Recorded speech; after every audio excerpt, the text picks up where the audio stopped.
Welcome everyone to the Road to One, where we get to hear different investors' stories about how they got their first deal.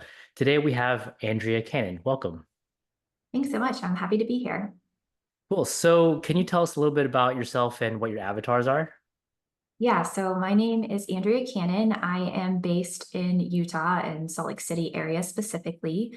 My avatars are direct to agent, closer, and hopefully in the future, capital raiser. So, Uh, okay, interesting. What kind of projects would you want to raise capital for?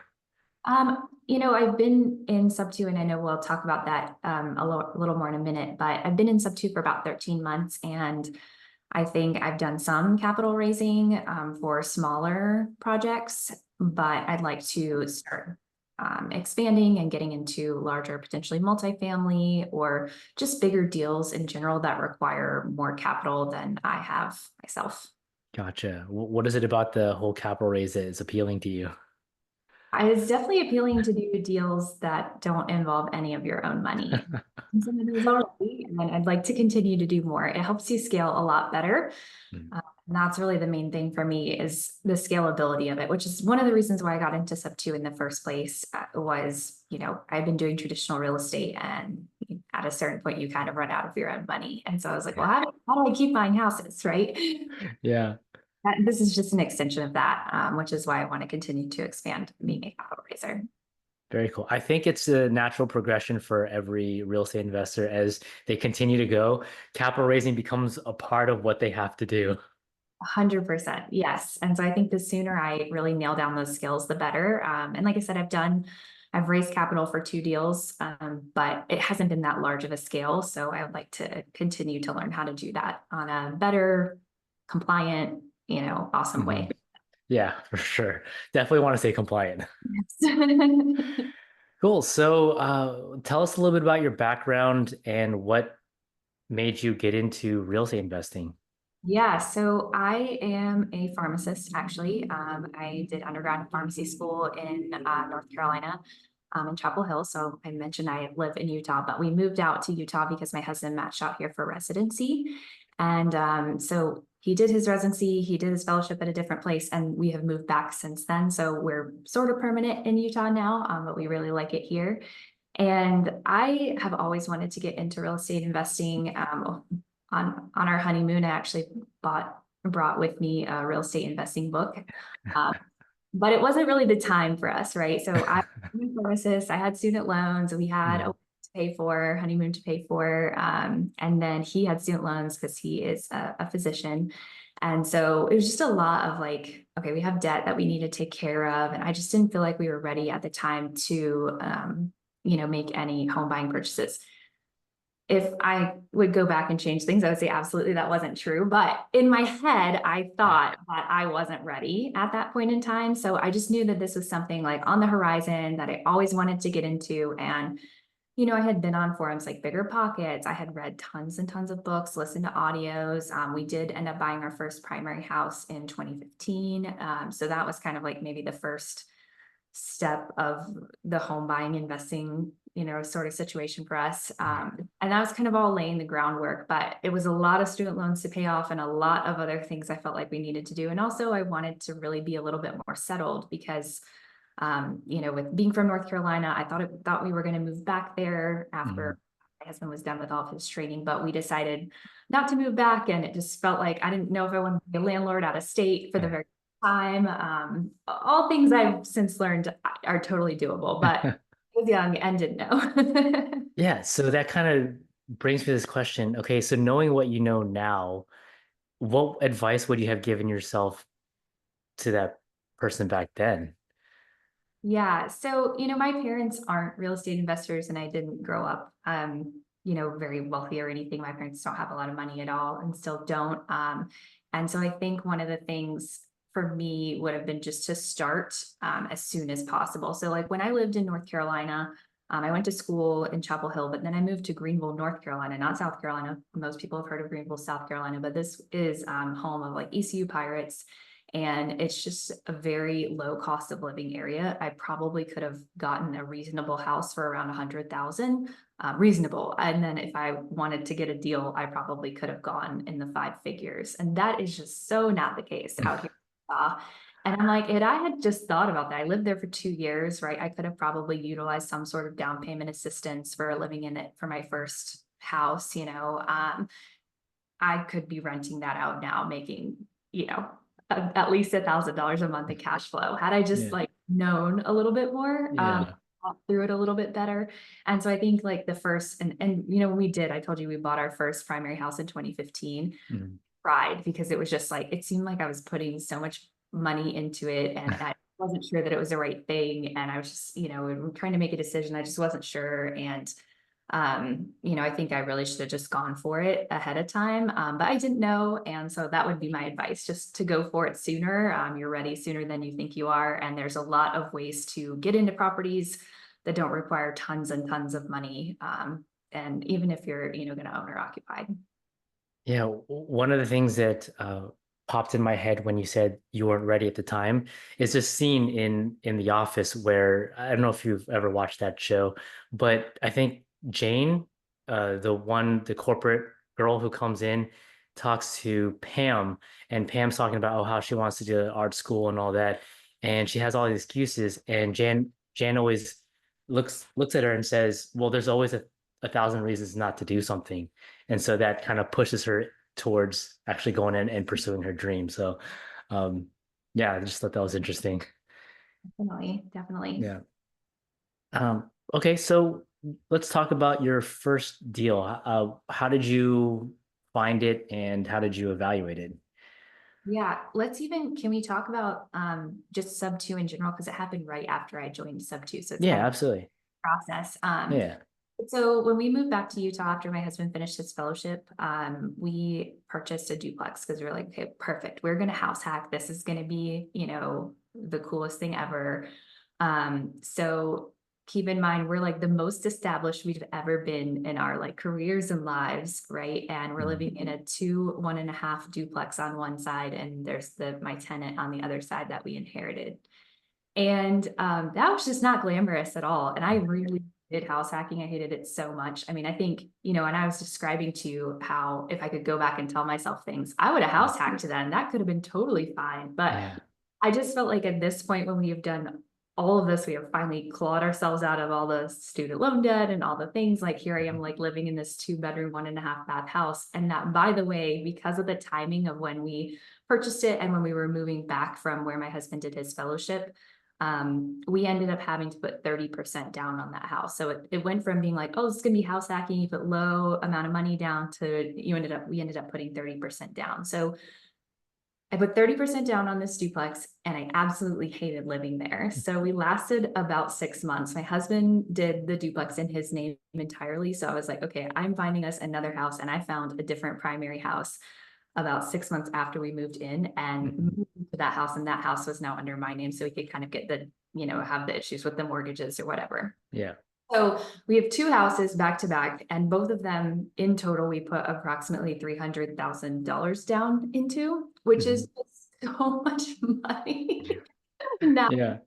oh my gosh, like what are we even doing? Like that doesn't even make any sense. So I start like asking these questions out loud. Okay, it's early 2023. I have bought multiple houses now, and I am like, how is everyone else buying all these houses? Like there's got to be other ways of doing it. And yes, people are fixing and flipping, but not everyone's doing that. Like, what is everyone doing where they're buying all these houses?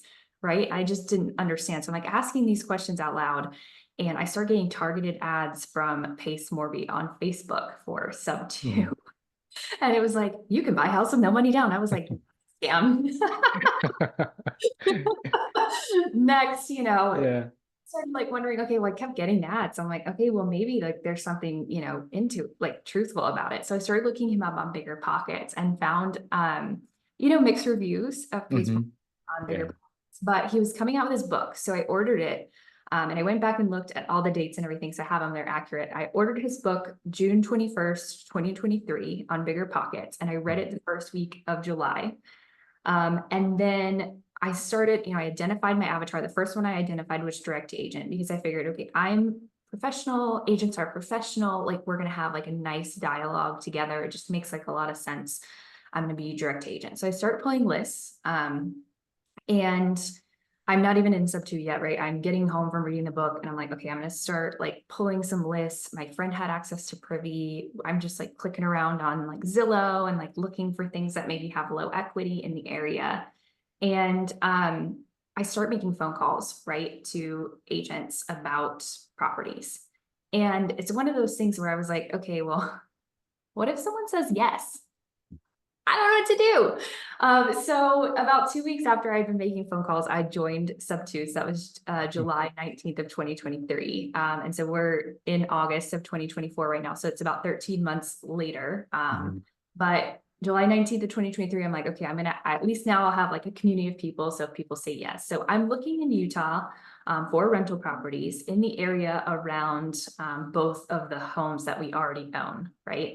So one is in Sandy and one is in Cottonwood Heights. We absolutely love Cottonwood Heights, the location, but that's where the duplex was. And that was not a fun living situation. So love the like location, but we just don't love like the specifics, right? Yeah. Looking around for other rental properties, just looking around. We already have that other primary house. Everything seems taken care of. Looking around and calling agents, getting practice. And all of a sudden I come across a home that is really, really nice and would be the perfect fit for a potential new primary home for us, even though we had sort of just moved into another one about 4 months prior. Uh-huh. And so the way that I have my everything set up for me, or at least at the time, was I would pull these lists and I would make phone calls. But with my W-2 job, I can't make phone calls like, for 10 hours a day. Some days I can't make any phone calls, and some days I can make tons of phone calls. Mhm. And so between the time when I found the property that I was like, oh, that could be a really good fit for a new primary, and I went to call it, it fell off the market. So now I don't know any, like I'm 1 week into sub two, right? I don't really know what that means. Uh, right. So you could kind of understand, like I'm like, okay, I don't know. I didn't know how to find the agent information. I didn't know any of that stuff. So I'm like, okay, cool. I'm gonna go door knock it, right? And let me just back up and say the reason why I found this property and thought that it could be a really good fit for something creative and potentially for a primary is, one, it was 5,200 square feet. Mhm. It's right at the base of the mountains in Utah, like so close you can basically not even see the mountains because you're right on them, right? Yeah. And right in our like dream location. And then also they had no equity, like zero. And that's just because we're having the housing correction. Mhm. So it was one of the fastest growing markets during COVID, and which when you're the fastest growing, you're also one of the ones that gets a little pullback. Yeah. Hmm. So they had listed the house in March of 2023 for 1.25 million. And then in April 28th, they dropped it to 1.2. I'm just looking at my notes. I went back and pulled it all. Yeah. May 15th, they dropped it to 1.15. June 2nd, this is all of 2023, they dropped it to 1.08. Wow. 3rd to 990 and July 14th to 950. And so August 3rd, I decide I'm going to go and door knock it. And by the way, they owed 957 on the mortgage at that time. So it's 950. They have 957 on the mortgage. Jeez. I decide to go and door knock it, but turns out it's gated and I can't hop the fence. But it turns out they didn't even live there. So it didn't matter anyway. I would have door knocked nothing. So I'm kind of glad I didn't bother with that, because now I have the neighbors here that would have been like, what was she doing? And so I decided to skip trace them. I've never skip traced anyone before. Remember, I'm 2 weeks into sub two at this point in time. And so I decided to skip trace them, and I don't do it right or something. I get no numbers, no response. And then I'm like, okay, well, what else can I do? I'm gonna write a letter, right? So I write a letter and send it to them, and they actually called me from the letter. Right. So they owed 957,000 on the mortgage. They were listing it for 950. I'm gonna like cut to the chase of all of it. Their agent was still involved because she was now listing it for rent for them. But with the way that things are here, they were gonna lose a significant amount of money every month. This Mhm. is necessarily, the way it's set up right now isn't the best for a rental property perspective. 5,200 square feet, you can't like sublease or do anything. There's not like a basement apartment. So you're just not going to make up for the mortgage payment with a rental. And so we came and toured the property with the agent, and we loved it. So we put in an offer creatively. And it turns out they had a ton of other offers creatively before. But I don't know, this is my first one, so I can't say I had like tons of experience that like swayed them to my direction. But I think because we wanted to actually move in, it gave them like a lot of confidence that this was potentially a good fit. Yeah. And so the take home of all of it was this $950,000 property. They said the lowest they could go was 925. I said, how about just keep it at 950, but pay down the mortgage, pay the agent whatever you owe her, and then there was also solar, and pay off all the solar. Hmm.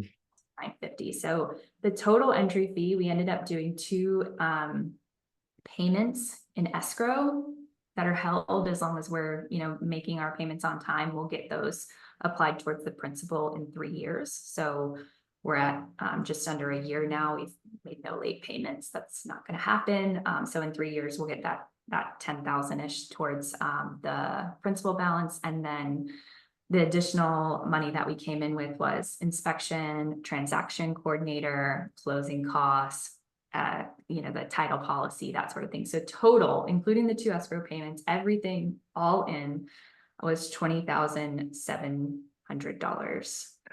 Oh, that is amazing. Yeah. And if you remember, I just told you I spent $300,000 on 2, both of which I was like, whatever, right? Like one Yeah. I hated living in, the other one was fine. It was a little bungalow, 2,000 square feet, but like nothing And like.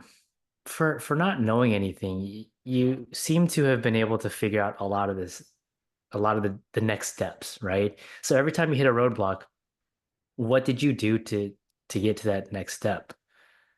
So a couple of things. One, it's really nice to have the backing of a community because you know that you can always ask someone, right? If you're running into some hurdles. So that was really for me one of the main drivers for joining Sub 2 is if I hit a snag, I can just ask anyone in the community, right? And people will answer you, and they will help you. And so for me, I just asked questions when I was running into a roadblock, and I used a TC.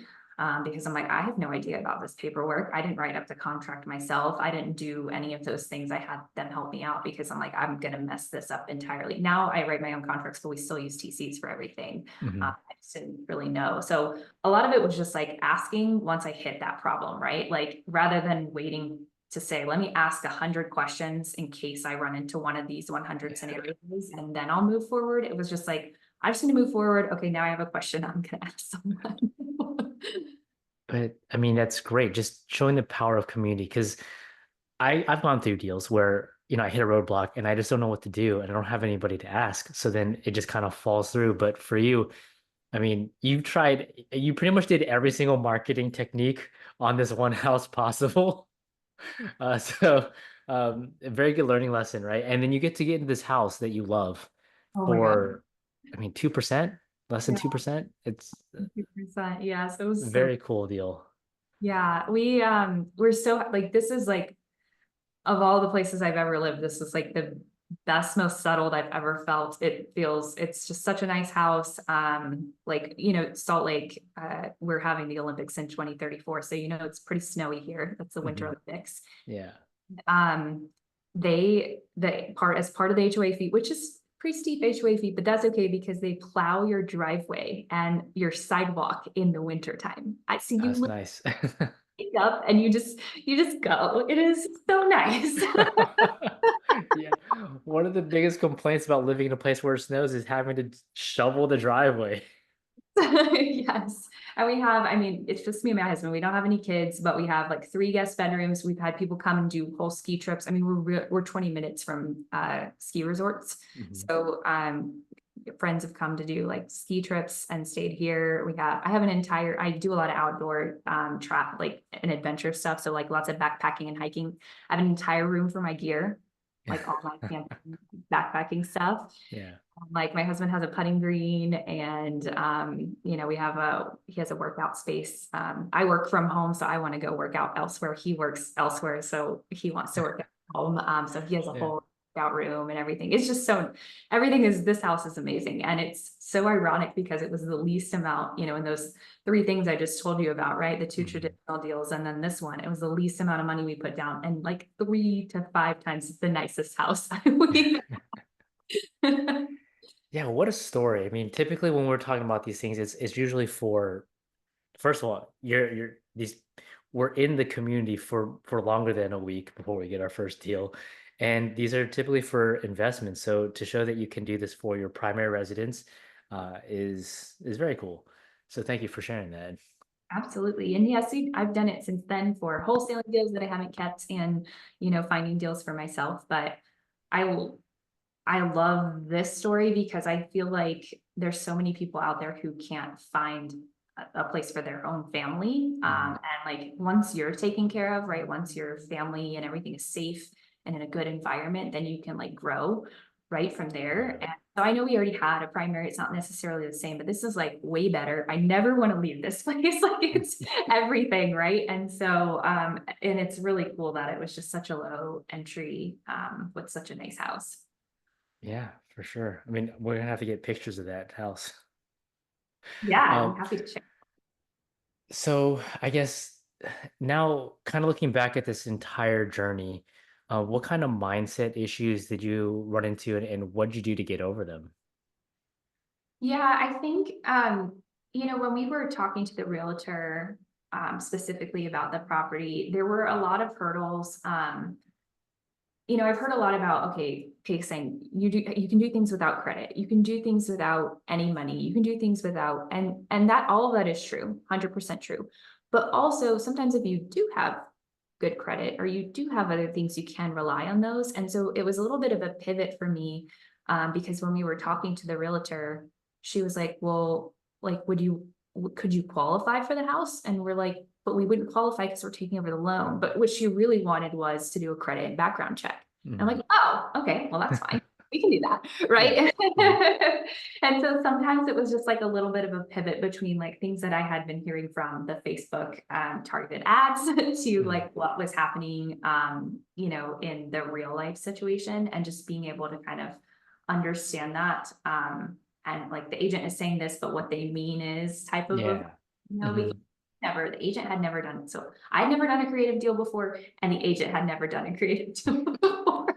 Right. So we're both kind of in the middle of something where we're like, okay, we both kind of know what's going on, but neither of us actually knows what's going on. So yeah.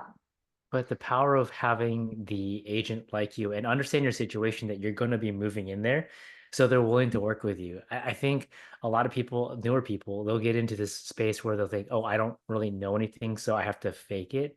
But Yeah. sometimes just being honest will go a long way. I don't know Totally. what I'm doing, but I know we can do this. Yeah, and I just said, I do have a transaction coordinator, that I've already connected with that is going to help me through this deal, and they've done tons of these.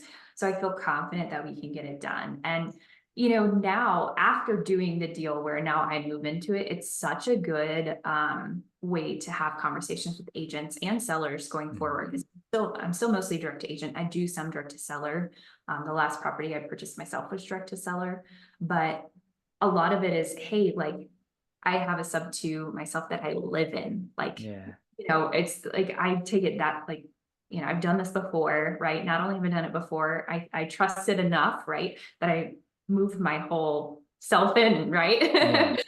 So I think like that has, gone really far in like having, discussions with people, agents, sellers going forward, because it lends a significant amount of credibility, even though it was only one deal that I moved into that isn't even like an investment property, right? Right. But the fact that you have that story and you're living in it, Yeah, it carries a ton of weight. definitely. Well, Andrea, thank you so much for sharing your story. How can people work with you? How can people reach out to you? Yeah, absolutely. I'd love to connect with people, potentially JV or anything, answer any questions. You can find me on Instagram. It's my name, Andrea F. Cannon, or my email, which I'll have you post below. Yeah, yeah, I will have both your Instagram and your email in the description.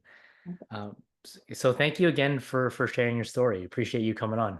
Yeah, thanks for having me. I really appreciate it.